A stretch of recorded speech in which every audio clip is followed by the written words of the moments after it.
গতকাল ১৩ এপ্রিল ২০২৪ সাল বাঙাবাড়ি ইউনুস সরণি স্কুল ও কলেজের জন্য একটি ঐতিহাসিক দিন ছিল।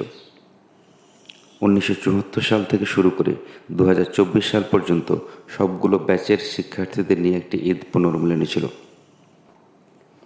যেখানে শত শত শিক্ষার্থীদের স্বতঃস্ফূর্ত অংশগ্রহণ অনুষ্ঠানটাকে যেমন প্রাণবন্ত করেছে, তেমনি এমপি মহোদয়ের উপস্থিতি নতুন মাত্রা যোগ করেছে। এখানে আমরা এমন শিক্ষার্থীদেরও দেখেছি যারা আজ থেকে ৫০ বছর আগে এসএসসি পাশ করেছেন।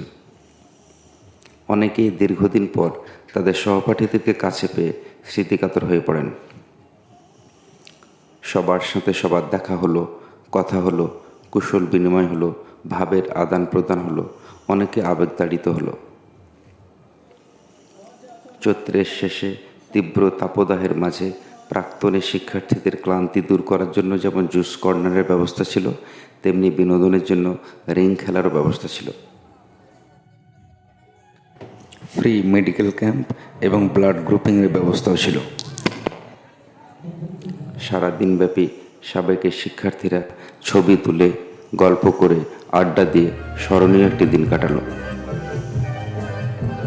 আর বোনাস হিসেবে ছিল মনোজ্ঞ সাংস্কৃতিক অনুষ্ঠান, যেখানে RTV বাংলার গায়নের শ্রেষ্ঠ শিল্পী রাসেল মৃধা সঙ্গীত পরিবেশন করেন। নাচে, গানে, আনন্দ উল্লাসে মেতে ওঠে সাবেকের শিক্ষার্থীরা।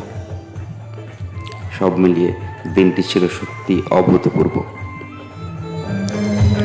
কবির লেখা যত কবিতা, শিল্পীর আঁকা যত ছবি, রূপের কাছে হার মেনে যায় যেন সবই। আমার পানি আসে সৈগ বসন্ত বাতাসে, সৈগ বসন্ত বাতাসে, বসন্ত বাতাসে সৈগ বসন্ত বাতাসে।